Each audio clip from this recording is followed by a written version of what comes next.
Hey everybody, good. Amala here from Private Practice Success. How are you going? It is Tuesday night. Let's see if I might have a couple of you joining me live tonight. Let's have a look. Where is my Facebook? I'm just checking my page here on my laptop. First and foremost, as always, to make sure that I am in the right group. Hey Rachel, welcome. You are the first person to join me. So excited to have you. Who's here? That is Debbie. Hello Debbie, how are you going? How are you? I'm a tad earlier tonight than I was when I hopped on live last night because I was feeling really pretty bad for the poor people in the southern parts of Australia with daylight savings time, and being mindful that it was pretty late when I went live. Let me just move this like that. So I thought I'm gonna come up a bit earlier today. What that means is that my kids ain't in bed as yet. Hey Melissa, my two boys are upstairs.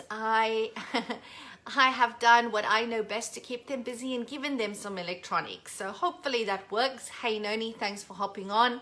My husband and daughter isn't here. She's at a choir function at school. He took her, so he's sitting doing that part of the family stuff, and I'm here at home. We're doing homework and stuff with the two younger boys. And as I promised that I would come to you today, I am here to share with you the second biggest mistakes people make when marketing their allied health practice. So hopefully a few more people will be able to join us live and you won't be falling asleep halfway through it, right? Hey Jenny, thanks for hopping on. Hello Rochelle, how are you? As we wait for a few more people to join, I thought I would just share. I had like a huge crisis here at Private Practice HQ today. It was afternoon. I was going into 3:30itis, if that's the right word, went to make a coffee and we were out of all the coffee pots. Now that is a humongous crisis in this house. Abby can attest to the fact that I was like in the cupboard. It's like I was in denial. It's like, it can't be. There has to be a box somewhere. Was I not a good housewife? And weren't I proactive in hiding the last box? Because I know this happens. It has happened so many times before. There must just be more coffee pots around here. And of course, it did not happen. I had to go without coffee, which was, I survived it. Let's just say that. Jenny says, phone ran out of charge and died on me partway through last night. You had to go back and listen. Yes, it was a good one, Jenny. Noni said, I might have to watch part 1. That would be great if you could, Noni, because I was planning to talk last night about the first of the 3 biggest mistakes practice owners make when marketing their allied health practice. And we actually ended up spending quite a large amount of time talking about team and how hard it is these days for practice owners to find proper team members that fit the bill. We spoke about time management, all of that stuff. And then we did end up talking marketing. Hey Melissa, Jenny says yes, running out of coffee is very traumatic, so much so. And it's like, of course, you just want to blame someone, like who used the last pot and did not tell me? Who opened the last box of coffee and did not tell me? You either tell me or you go and buy that stuff yourself, right? It's like the ice cubes. I just made myself some ice water. You'll see there's a little bit of ice cubes in there. And it's like whenever I get to the fridge, there's no ice. It's like the people in this house does not know that you need to fill it up when you're finished, that it doesn't just appear, okay? If you want ice, you need to fill it up. It's the same like sometimes I buy those big boxes, not boxes, but crates of water from the servo, just for in case I can't find one of the 120 water bottles that the kids already have in the house. So that's my little spare thing that I go to for them, that I just pop in one of those water bottles for school. And nobody has put the water bottles back into the fridge. They take it out, they drink it, and they don't refill it. Story of my life. Story of my life. Hey Patricia, glad to see you on here. Hello Olga. Hope it's an earlier night for you tonight, Patricia. Noni said, I cut down on coffee last year, 1 in the morning, otherwise I don't sleep. I would not survive on that, Noni. I actually don't have that much, but when I wanted. I have currently, and this is the least amount of coffee that I've ever had, will have 3 coffees. The only time that I have more coffees is probably when I'm running events and I need a bit of more caffeine to keep me going. But on a normal day like this, I probably have 1 when I wake up, 1 with breakfast around about 11 o'clock, and then 1 in the afternoon. It was my afternoon coffee that I couldn't have today. But let's see how my sleep goes tonight. My husband got coffee on the way to the school, dropping my daughter off. So I'll have coffee for the morning time tomorrow. Hey, Olga. Patricia says, thanks, Gerda. Yes, it will. Thanks for the chat today. It was great. It is my pleasure. Debbie says, as a new practice, I've been able to recruit some fabulous clinicians, which I thought would be the hardest thing. Now, patience for clients. Well, Debbie, you need to tell us how you managed to do that.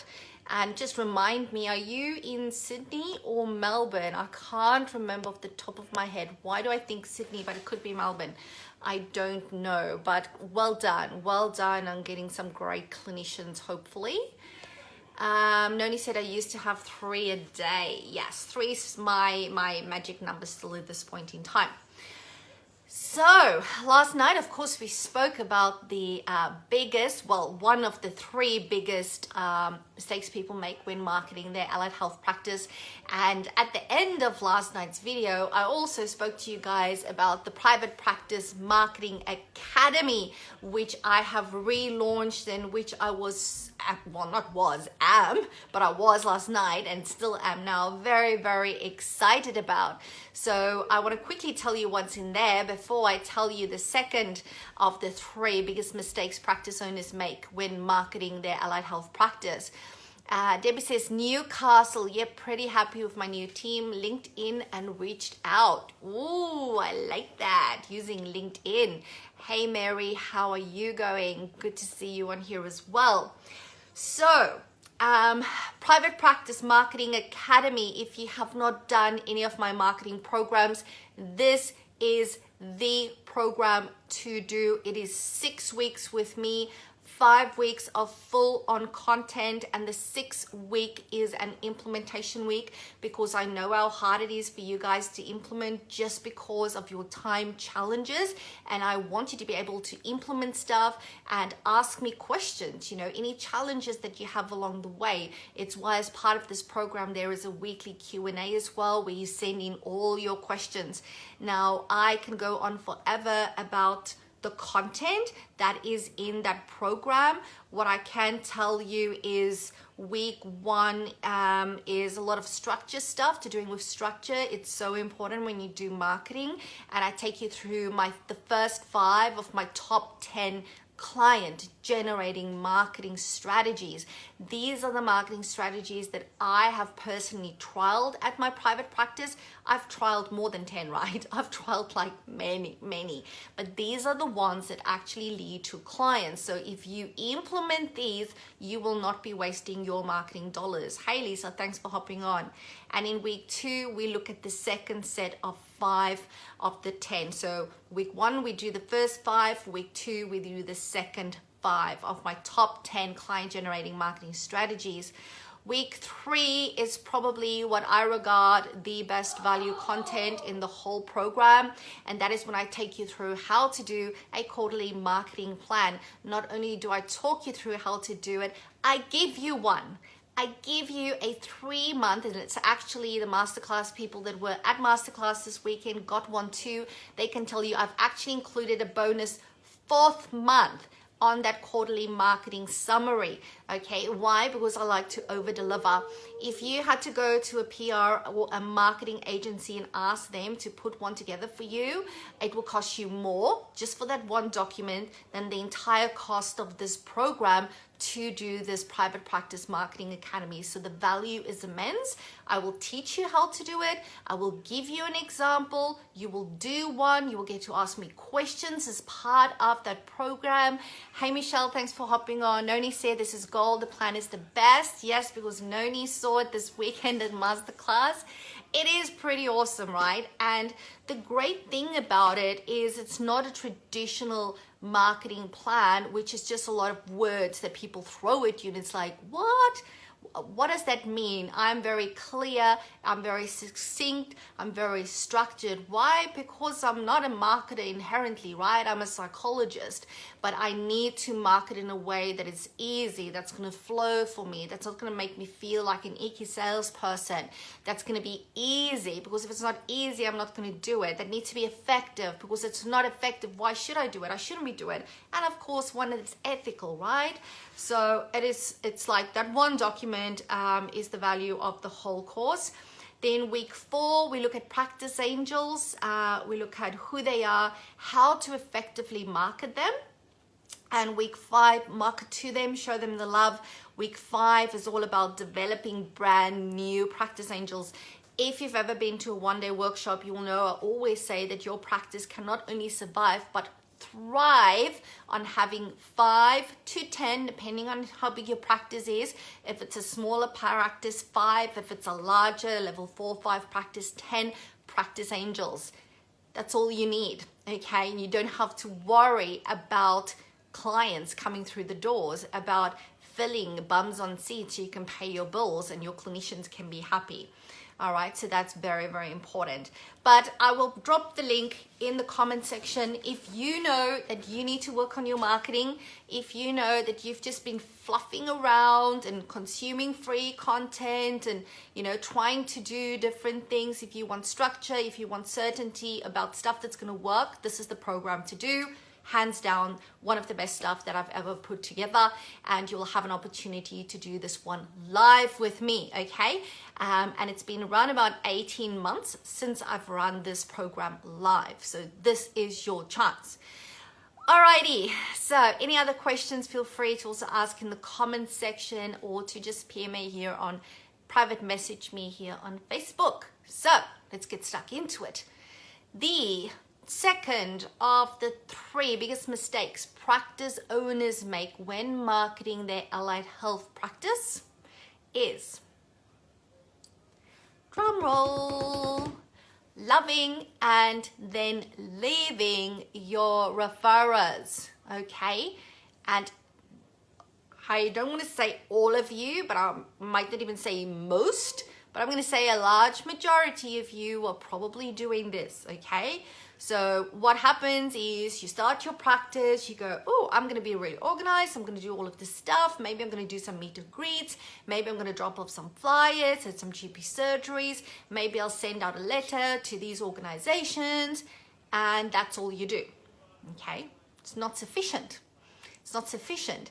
And it's even worse if you show a practice angel or a referrer. That's not a practice angel yet actually, but a referrer, when loving and leaving your referrers. So somebody starts to refer and then you go, oh, done, tick, tick, they're a referrer. I don't have to pay them any more attention. They're in the bag because they've sent me my first referral. Business doesn't work like that, okay? Doesn't work like that. Maybe if it's a fluke, it might happen. Maybe if you're in an area where it's really high demand, it will work for you. But you know what? That's a really bad way of doing business, by not showing gratitude, by not showing that you're interested in developing a relationship with that person that referred this patient or this client to you. Because guess what? You might currently be the only provider in that area, but in 1, 2, 3, 4, 5, 6 years time, okay, you are no longer going to be the only provider in that area, okay? You are not going to be able to rely on getting clients just because I'm the only one here. because maybe it's a rural or remote area, or maybe it's like a new suburb, you know, out from the city. You cannot rely on that. And then you're gonna start thinking, but what's happening? Why are people stopping to refer to me? What's going on? What am I doing wrong? Well, what's going on is that you have been taking your referrers for granted. And let's face it, nobody likes to be taken for granted. Nobody likes to use a service just because it's the only service available. Everybody loves choice, right? And choice is so important. If you look at the National Mental Health Standards of Australia, customer choice, customer carer participation is one of the key pillars in our National Mental Health Standards.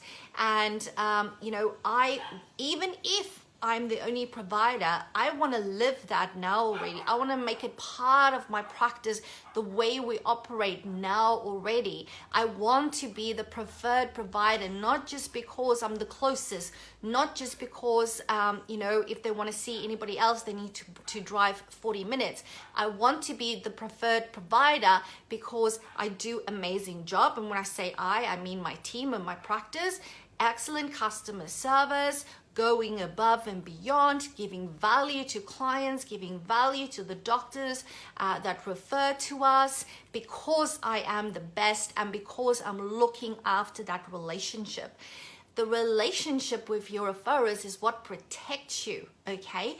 I am never scared of competition. I've never been scared of competition in my private practices, right? Even though a group private practice moved into my building, even though there's private practices, solo and larger practices popping up all over the show, I don't have to worry about it, okay? Even if each and every one of those 30 private practices that started in the 15K radius from my private practice over the last 2-3 years, even if each of those 30 goes to my practice angels, does a meet and greet, drops off brochures and flyers and business cards, I don't have to worry about it. Do you know how good that feels, that I do not have to worry about it? But I don't. Why? Because I have a relationship with my referrers, an ongoing relationship that I've really worked hard at, right? It's like your marriage or your romantic relationship. If you are going to neglect it, if you're not going to put in effort, what's going to happen? It's going to fade. Some sexy other little chick is going to walk past and eyes are going to start going, oh, that looks interesting. Okay, so you need to look after your relationships, all right? You need to put energy and effort into. I know, I will be married for 20 years next year, right? You need to keep the spark alive, people. The spark is important, and you need to do the same in your business. That's what makes marketing fun and exciting, because it is relationship buildings, and that's why we are psychologists, because we love people. We love building relationships. We love doing stuff for other people, love, you know, doing stuff for them and they do stuff for you. And that's what we can be in that relationship with our referrers. And when I say relationship, obviously working relationship, right? A collaborative care, referral, strategic partnership with the other professionals that is involved in the lives of your clients. So, does that make sense? Hey Tracy, thanks for joining. Hey Lee. Everybody's listening tentatively. Does that make sense? My little rant. And I get ranty about this stuff because I don't like it when people take referrals for granted.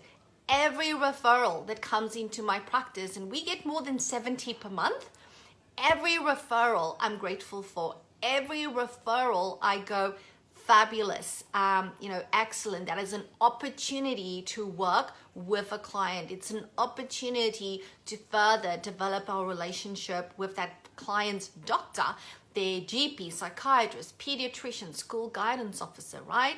And on all those people that's part of this relationship is various touch points. So the bottom line really is this, that as you start to market your private practice, whether you're brand new, solo practitioner, in the middle stages of building your practice, or a very established practice and brand, you still consistently need to look after your referrers. Okay, you need to build that relationship. You need to have various touch points with them, not just send them something once in a blue moon. And no, guys, just doing your reports and your letters, that ain't sufficient. Okay, yes, that's one thing to get your name across their desk, but that's not really marketing, right? Yes, if you get great outcomes, you know, that's word of mouth, and great results leads to people talking about it, leads to the GP seeing it. So yes, indirectly that is marketing, but you need to do actual marketing activities, which is why in the Private Practice Marketing Academy, I actually take you through my top 10 client generating marketing strategies.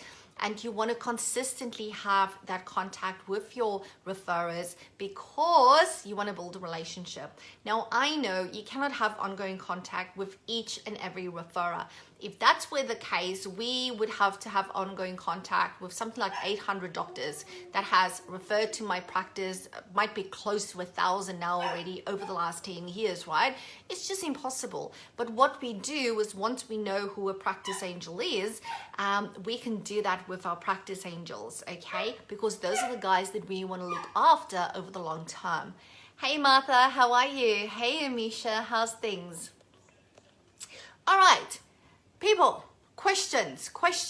That is the second biggest mistake that people make when marketing their Allied Health private practice.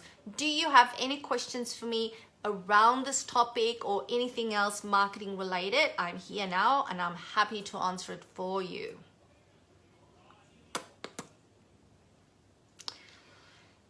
Martha says, hello again, Gerda.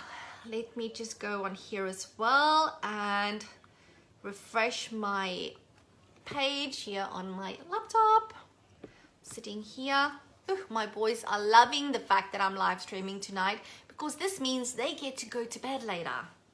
Okay, very, very lucky boys. Let's have a look there. Any questions, guys? Any questions before we call it a night? How long have we been live now? I've got no idea. 21 minutes. Okay. Debbie says, suggestions for brand new practice without the angels. Suggestions for what, Debbie? Doing marketing? Is that what you're talking about? How to start getting clients and referrers? And what I would need to know in order to answer that, if that is the question, is you know, do your practice have any speciality? Is it just standard, you know, depression, anxiety? Are you a niche practice? Like I've got a trauma center and a child and adolescent center. Is it just standard type of stuff that you're working with? Not that depression and anxiety is standard, but you know what I mean in terms of prevalence.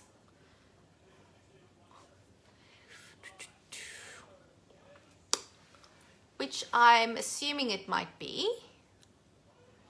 I'm just wanting to check whether there's anything specific in terms of your context that I need to take to mind. Standard. Okay, so what I would do, Debbie, you are in Newcastle. So if you're a brand new practice and you need to get in, what we do know that in standard private practice, most of our referrals do come from general practitioners. Yes, there's a range of other income streams. And by the way, if anybody's interested in that, the first 5 people to enroll in the online marketing private practice marketing academy gets a free copy of that document from me. That's the first 5. So there's various different streams of income, but what we do know, and I'm sure everybody here can attest to the fact that most people, the majority of our referrals come from GPs, right, through Medicare Better Access. So what you need to do, Debbie, is do a search for each and every GP surgery in your location, and you need to reach out to them through various touch points. Most importantly, of course, it would be great if you can get an actual meet and greet. If you can't get a meet and greet, then at least you want to do a drop off with all, you know, information about your practice, all of that type of stuff. So definitely reaching out to all the GP surgeries. I remember when I started my Capalaba practice, I was so strategic. I mean, Logan Home practice was a bit slower because I was brand new, had no idea what I was doing. Then I started my second practice, Capalaba. Hey Sharon, thanks for hopping on. And I literally went, okay, this is where I am. I'm going to find all the GP surgeries within 5K radius. And I put them on on an Excel spreadsheet. I would go into Wherries and I would work out exactly how many kilometers they are from my practice and exactly how many minutes drive they are from my practice. And I wrote an individual letter to every GP at all of those surgeries, introducing myself, and I would include in there's something to the fact of, hey, did you know the Psych Professionals Kapalaba is only 3 kilometers from your surgery, which is literally 2 minutes drive. Okay, so I really wanted to emphasize that location thing, and the reason why I did was Kapalaba is in a very low socioeconomic area and was important for the patients there to be able to access the service, right? And how convenient just be able to maybe walk up the street even to go and see your psychologist after you've seen the doctor. And I did that with all the surgeries within 5K radius, and then I went 10K radius when I did all of those. I did everybody I could find in the 5 to 10K radius, and then I did 15K radius, and then that's all really I had to do, right? Those days there wasn't even Facebook or anything like that, and that worked a charm. But I was very strategic. It was very time intensive, but it's so worth it, because then you have a database of doctors and your network equals your net worth. Have you guys heard that already? Okay, your network equals your net worth. The better your network, and not just in numbers, that's why I've just been going on for like 10, 15 minutes about the quality of the relationship, okay? Quality relationship, quality network equals your net worth.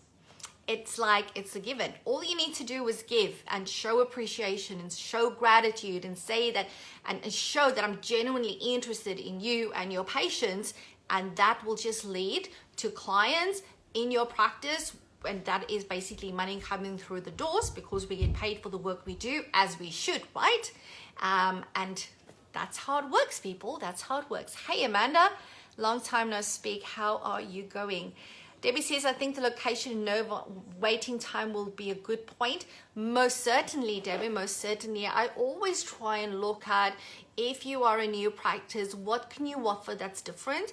And I 100% for sure knows that GPs like their patients to get in ASAP.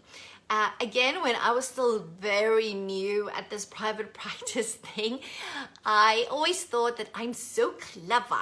Okay, clients would ring up and ask for an appointment, and obviously I was a solo practitioner. I've just started my practice, and I would have all these appointments available, and I would never offer an appointment like within a day or two. I would always offer an appointment for next week, because I wanted to seem like I'm busy, right? And to some extent I still get that, because I didn't want people to think, geez, you know, you're not very busy. If I can get an appointment tomorrow, you must not be that good. So I would always only offer an appointment in a week's time. And then I had more and more come into contact with doctors through meet and greets, from attending networking events with them. And they would all tell me the exact same thing, and that is that they often have to work extremely hard to get through to a patient, especially male patients, to get them to that point through motivational interviewing over time, for that patient to be at a point where they go, okay, doc, I will go and see the psychologist, or yes, I've tried everything. I have to admit that I can't do this myself. I will go and see someone. Or, you know, there's been a crisis and the pulpos hit the fan, and this is the only thing that will get this person to see a psychologist, because of all the stigma around mental health. So it has become very clear to me over the years that it's really important for my GPs that when they send me a patient, that person gets in ASAP. It's why I make sure that if we get a fax referral, we're on the phone immediately. I know, because I've read some posts in here, that there are some people in this group potentially that wait for the client to call up. And I understand all the therapeutic responsibility and all of that ownership type of stuff behind that decision making. But I will do what my doctors want me to do to support them, because they know their patients better than I do, right? They often have seen patients for years and years and years. I've never met this person from a bar of soap. I will have the responsibility, taking ownership and accountability for your mental health discussion with them in session 1 and especially in session 2 when I talk to them about commitment to therapy, trusting the process, setting reasonable and realistic treatment goals, all of that type of thing. So when a doctor sends me a referral and it lands in our fax machine, reception knows to call up ASAP, and we will offer that person an appointment at the soonest available appointment time, because we know we need to strike whilst the iron is hot. If we want to support this person, the longer that person needs to wait, the more likely it is that they're just not going to go through with it. Why? Because the crisis have passed. Or it's like, you know, I knew psychologists are hopeless. I can't even get in. You know, that was a waste of my time. And yes, sometimes they will go to someone else, as they should, right? Because they need the help. They need it now. So that's going to be very important. And Debbie, I guess, I suspect my point is that most definitely, if there's no waiting times, I would market that point until kingdom come. All right, a very good point to market. Hey, Emma. Amanda says, yes, I nurture my connections with my practice angels. I know you do. And you are very good at that, Amanda. Debbie said, would you liaise with other practices and onward referral if they have waiting lists?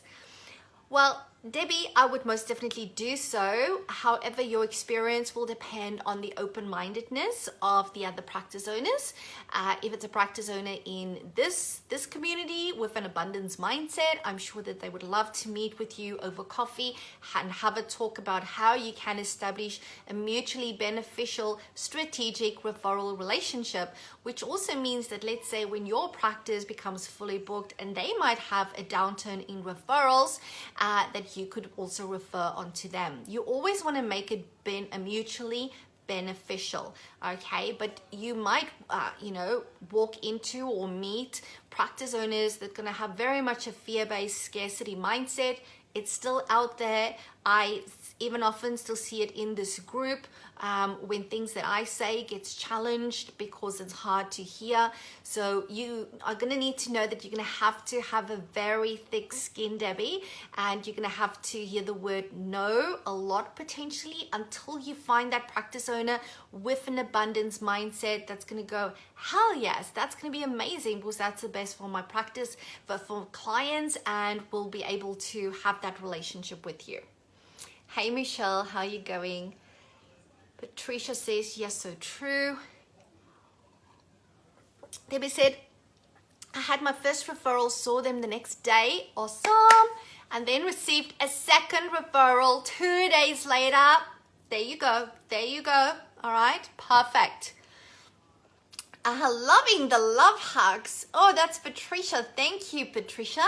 Amanda says it's also good to give the clients time to get used to the idea of coming for their first appointment, i.e. in a week. Yes. Hey, Sulima, thanks for hopping on. Melissa says agreed. Hey, Rebecca. Debbie says thumbs up. Fabulous. All right, everybody. It is 8 p.m. I should probably go and put my 2 boys in bed. Luckily, I'm surprised they didn't come running down the stairs and video bombed, what's the word, my live stream. But I did tell them, you need to behave, you're getting electronics, so let's see if we can be quiet, and they were. So yeah, I'll have to think of a reward for them. Well done, boys, well done. Anyhow, everybody, thank you so much for joining me. Be sure to check out the Private Practice Marketing Academy. As I said, it is absolutely worth its weight in gold. Just the thank you, Martha, for all the thumbs ups and the laughter and the love hearts. Hey, Ali, how are you going? We're just about to finish off photo bombed, vlog bombed. Yes, and as you guys would know, Ethan is actually an expert in that. Hey Hannah, hey guys, those hopping on late, you'll have to rewatch the recording.